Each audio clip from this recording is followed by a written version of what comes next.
बिस्मिल्लाहिर्रहमानिर्रहीम अस्सलाम वालेकुम। मैं शकीर मलिक आपकी खिदमत में हाज़िर हूँ। वही हुआ जिसका डर था, क्योंकि जस्टिस बंदयाल साहब का भी नंबर लग गया है।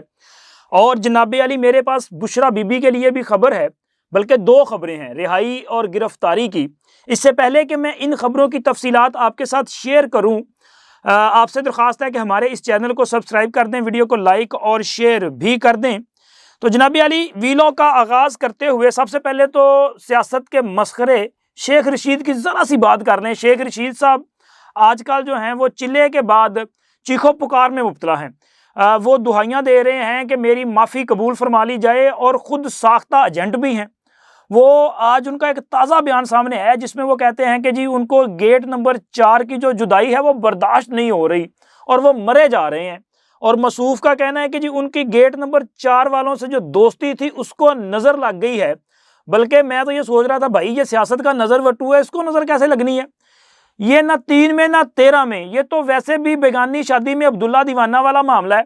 इसका दाव लग जाए, ये किसी तरीके से असम्बली में पहुंच जाए, तो फिर जनाब ये वो किसी का पल्लू पकड़ लेता है कि मैनू भी अपने ना ले चलो, और किसी भी हुकूमत में ये घुस बैठी की तरह बैठने की कोशिश करता है। और फिर उसके बाद चरब जुबानी की बदौलत जो है वहाँ पे वो कोशिश करता है कि यहाँ पे बैठा भी रहे, और ये शो करने की कोशिश करता है कि जी मेरा बड़ा वजन है, बड़ा भार है मेरा। सियासी तौर पे वजन की बात, वैसे ही बड़ा भार है मसूफ दा, लेकिन सियासी वजन की बात करता है। और ये हमेशा क्लेम करता है कि मैं गेट नंबर 4 वालों का बंदा हूँ।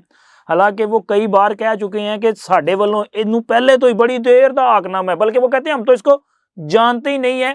ये खुद साख्ता जो है वो मोहब्बत में मुब्तला वन साइड, और इसी तरह खुद साख्ता एजेंट भी बना हुआ है, और इसकी कोई हैसियत नहीं है।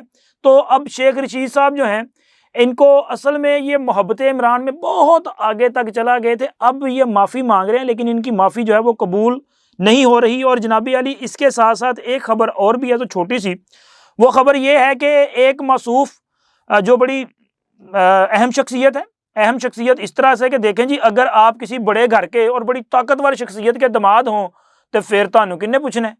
वो कहते ना जवाई तो बड़ा डाढ़ा होंदा, जवाई दे नखरे ही मान नहीं होंदे। और बंदा जवाई होवे जनाबे अली चीफ जस्टिस दा, ते ओनू कोई पुछ जाए, ओनू की हथ ला जाए, हो सकता है? तो जी ऐसा ही हुआ है जनाब, हमारे कानून के साथ भी ये खिलवाड़ है। अली अफजल शाही साहब, जो कि मौजूदा chief justice Lahore high court जनाब जस्टिस मीर हुसैन भट्टी साहब जो हैं, उनके दामाद हैं। ये पंजाब के मिनिस्टर भी रहे हैं, MPA भी रहे हैं, PTI के रहनुमा हैं, और 9 मई के जो दंगे फसाद जलाओ घिराओ उसमें भी ये मुलव्वस पाए रहे हैं।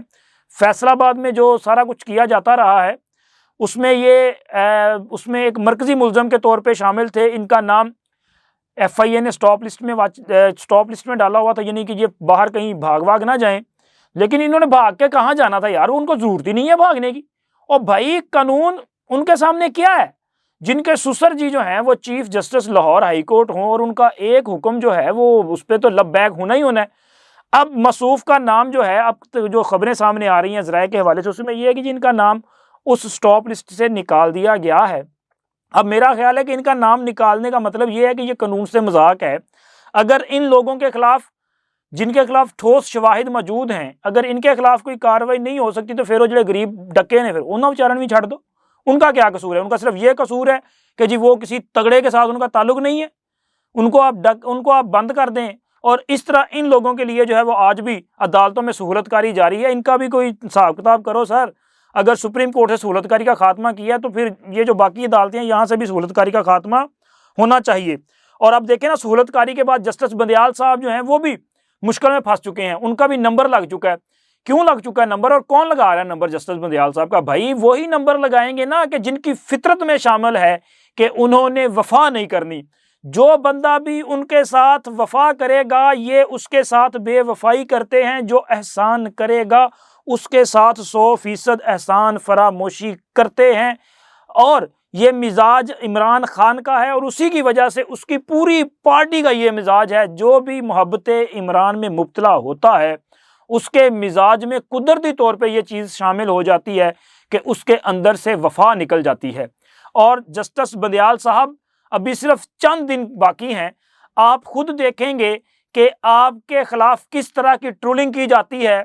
तहरीक इंसाफ का ये बदतमीज़ ब्रिगेड, जो कभी आपके गुन गाता था, कसीदे पढ़ता था और पूरी दुनिया में आपको जो है वो सबसे अच्छा और बेहतरीन जज करार देता था। अब जरा देखें कि वो आपके खिलाफ कैसी ट्रोलिंग करते हैं और आपको किन किन अलकाबात से नवाजते हैं, क्योंकि वजह बहुत बड़ी है। वजह यह है कि आपने जो काम किया है, हालांकि आपने तो काम किया था मोहब्बत इमरान में, आप प्रोजेक्ट इमरान को लेके चल रहे थे, आप इमरान खान की सहूलत कारी कर रहे थे। ये मैं नहीं कह रहा, ये तो अब पूरी दुनिया कह रही है, क्योंकि आपने बतौर चीफ जस्टिस जिस तरह से मुख्तलिफ मौके पे इमरान खान के लिए सहूलत कारी की, यानी कि जब इमरान खान को, आपको याद है कि अल-कादर ट्रस्ट केस में इस्लामाबाद हाई कोर्ट के प्रिमिसेस से गिरफ्तार किया गया था, तो इस्लामाबाद हाई कोर्ट के चीफ जस्टिस जनाब जस्टिस आमिर फारूक साहब ने उसी दिन उनकी गिरफ्तारी को जायज करार दे दिया था। लेकिन उसके बाद बंदयाल साहब जो कि चीफ जस्टिस थे, इन्होंने इस मामले का नोटिस भी लिया। हालांकि नोटिस नहीं, वो दरखास्त गई थी, बल्कि दरखास्त दिलवाई गई थी भाई। वो ऑडियो आज भी मौजूद है जिसमें इमरान खान मुसर्रत जमशेद चीमा से बात करते हुए कह रहे हैं कि अपना मुसर्रत आप ना वो आजम स्वाति से बात करें। अच्छा, कौन सा आजम स्वाति? ओ भाई अब तो सबको पता चल गया ना आजम स्वाति कौन था। जाहिर है वो आजम स्वाति के पास ही मामला जाने थे। तो जी आजम स्वाति का जो जिक्र था, फिर उसके बाद ये दरखास्त जाती है और इमरान खान को चीफ जस्टिस साहब अपनी अदालत में तलब करते हैं और उनकी गाड़ी में इमरान खान को लाया जाता है। देखिए ना, मर्सिडीज भेजी जाती है इमरान खान को बुलाने के लिए, वहां पे गुड टू सी यू कहा जाता है, इमरान खान से पूछ पूछ के फैसला किया जाता है उनके लिए। इस्लामाबाद पुलिस की जो पुलिस लाइन है वहां पे उनके लिए 2 कमरे बल्कि 3 कमरे उनको दिए जाते हैं कि जाओ जनाब और तुसी उत्थे बह के रोटी शोटी खाओ, पार्टी शार्टी करो, पूरी रात इंजॉय करो, अपने दोस्तों को बुलाओ, गपशप करो। ये सहूलतकारी नहीं थी तो और क्या था। लेकिन खैर, जिस वजह से अब आप इनकी जद में आने वाले हैं ना, वो भी ऐसा ही केस है, क्योंकि इमरान खान दरखास्त दे और बंदयाल साहब उसके खिलाफ फैसला कर जाए। यार ये कैसे हो जाए? ये तो फिर मोहब्बत ना हुई ना, मोहब्बत के ये खिलाफ है, ये मोहब्बत के असूलों के खिलाफ है। तो लिहाजा इमरान खान साहब जब पार्लिमान में मुकाबला करने की पोजीशन में नहीं थे तो वहां पे इन्होंने नैब तरामीम का मुकाबला ना किया। पार्लिमान ने नैब तरामीम की मंजूरी दी तो मासूफ बंदयाल कोर्ट में चले गए, क्योंकि उनको पता था वहां पे कुछ हो जाएगा। तो बंदयाल कोर्ट में गए, वहां से बंदयाल साहब की सरबराही में बेंच ने, उन्होंने जाने से पहले इस पे फैसला वो करके जाना चाहते थे। आपको याद है कि उन्होंने अपनी रिटायरमेंट से 1 दिन पहले इस पे फैसला किया था। उन्होंने जो नैब तरामीम थी इनको कलअदम करार दे दिया। अच्छा, नैब तरामीम कलअदम होने के बाद इसी बदतमीज ब्रिगेड ने बड़ी उल्टी पुल्टी छलांगें लगाई थी, उछल कूद की थी, ये जनाब फतह होगी, ये हो गया, वो हो गया। अब पता चलेगा पुत्र क्यों, क्योंकि अब अल-कादर ट्रस्ट केस में इमरान खान के वारंट गिरफ्तारी जारी कर दिए गए हैं और एहतसाब अदालत ने उन वारंट गिरफ्तारी की तामील करवाने की भी हदायत जारी कर दी है। सैफर केस में इस खुसूसी अदालत को भी एतराज नहीं।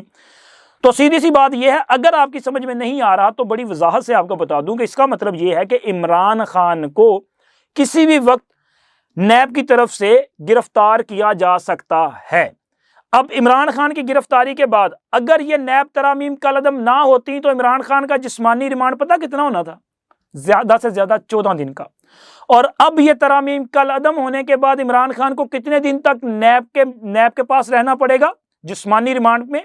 वो है जी 60 रोज, यानी कि 2 माह तक उन्हें रहना पड़ेगा। हालांकि इमरान खान के दौर में तो जिन लोगों को गिरफ्तार किया गया था ना, वो मेरा ख्याल है 3 माह के लिए था, 90 रोज के लिए। अब आप ये सोचें कि इमरान खान 60 रोज के लिए चला जाएगा नैब के पास, और अगर उनकी गिरफ्तारी फॉर एग्जाम्पल कि आज जब ये वीडियो रिकॉर्ड की जा रही है तो आज 13 नवंबर है और उनके वारंट गिरफ्तारी जारी किए जा चुके हैं, उनकी तामील भी करवा ली जाएगी। लेकिन उनके खिलाफ सैफर का केस भी चल रहा है, सैफर में उनकी जमानतों की दरखास्तें भी चल रही हैं, सुप्रीम कोर्ट इस मैटर को टेकअप कर चुकी है। अब आप ये सोचें कि जी इमरान खान की कोई 20-25 तारीख को गिरफ्तारी डाल दी जाती है इसमें नैब की तरफ से, और उस गिरफ्तारी के बाद अब 60 रोज जरा प्लस करें तो फिर वो कितने बनेंगे? यानी कि तब तक वो इलेक्शन वाला मामला तो गुजर चुका होगा और इमरान खान इलेक्शन से मुकम्मल तौर पे आउट होगा, इमरान खान इलेक्शन में नहीं होगा। तो यही लोग जो बंदयाल की तारीफें करते थे ये उनके खिलाफ ट्रोलिंग करेंगे और उनको ऐसे ऐसे अलकाबात से नवाजेंगे कि फिर रह जाएगा रब का नाम। बस यही होना है। और जनाब अली, बुशरा बीबी के लिए बुरी खबर है। एक बुरी खबर, 2 खबरें हैं। एक बुरी खबर मैंने आपके साथ शेयर कर दी वो ये खबर थी कि जी उनके शोहर इमरान खान साहब जो हैं उनके वारंट गिरफ्तारी जारी हो चुके हैं, उनकी गिरफ्तारी हो जाएगी और बुशरा बीबी की उनसे मुलाकात का बंदोबस्त भी हो सकता है, क्योंकि बुशरा बीबी भी अनकरीब गिरफ्तार होने जा रही हैं। लेकिन एक और उनके लिए खबर है, वो खबर ये है कि उनके साबका शोहर जनाब खावर फरीद मानिका साहब, उनकी रिहाई का हुक्म आ गया है। ये बड़ा हुक्म है, ये बड़ा रिलीफ है। लाहौर हाईकोर्ट की तरफ से ये हुक्म दिया गया है। जस्टिस अली बाकर नजफी ने खावर मानिका की जो दरखास्त थी जमानत की, उसको मंजूर किया है। 1 लाख रुपए के मुचलके जमा करवाने का हुक्म दिया गया है और इसके साथ उनकी रिहाई का हुक्म है। अब जब तक ये वीडियो रिकॉर्ड की जा रही है तब तक खावर फरीद मानिका की रिहाई बाज़ाब्ता तौर पे नहीं हुई, चूंकि मुचलके जमा होने होते हैं, फिर उसके बाद वो रोबकार बनती है, फिर जेल जाती है, उसके बाद रिहाई होती है। रिहाई होती है या नहीं होती ये तो बाद का मामला है, लेकिन रिहाई होने के बाद भी उनकी प्रेस कॉन्फ्रेंस ऑन एयर होना जो है ये लाजम है, क्योंकि वो रिकॉर्ड हो चुकी है। और जनाब मैं आपको बता चूँ कि खावर फरीद मानिका साहब पर जो है वो कब्रिस्तान की अराजी पर यह कब्जे का मामला था, जिसमें उन्होंने कब्जा करके कमर्शियल दुकानें बना रखी हैं, शादी हाल बना रखे हैं, तो छोड़ा तो उन्होंने कुछ भी नहीं है। तो खैर यहाँ पे जो है वो इनके खिलाफ जो प्रोसिक्यूटर्स थे उनका ये कहना था कि इनके खिलाफ ठोस शवाहिद हैं, हमारे पास इनकी दरखास्त जमानत मुस्तरद होनी चाहिए। लेकिन खैर अदालत ने मंजूर कर ली। अदालत ने कहा कि नहीं जी ऐसे तो नहीं हो सकता, अगर इनके पास कोई ठोस शवाहिद हैं तो मुतलका अदालत में होना भी चाहिए, लेकिन ऐसे कैसे इसको गिरफ्तार रखा जा सकता है। लेकिन किस्सा मुख्तसर ये है कि जी खावर फरीद मानिका साहब की रिहाई का हुक्म आया है। ये बुशरा बीबी के लिए अच्छी खबर है कि चलें मानिका साहब तो रिहा हो जाएंगे, लेकिन इमरान खान की रिहाई जो है वो अभी दूर दूर तक मुमकिन नहीं है, बल्कि हो सकता है कि इलेक्शन से पहले, बल्कि बहुत ज़्यादा चांस हैं कि इलेक्शन से पहले बुशरा बीबी और इमरान खान दोनों जो हैं एक ही जेल में मौजूद हों। अब तक के लिए इतना ही, मिलते हैं अगली वीडियो में। अल्लाह हाफिज़।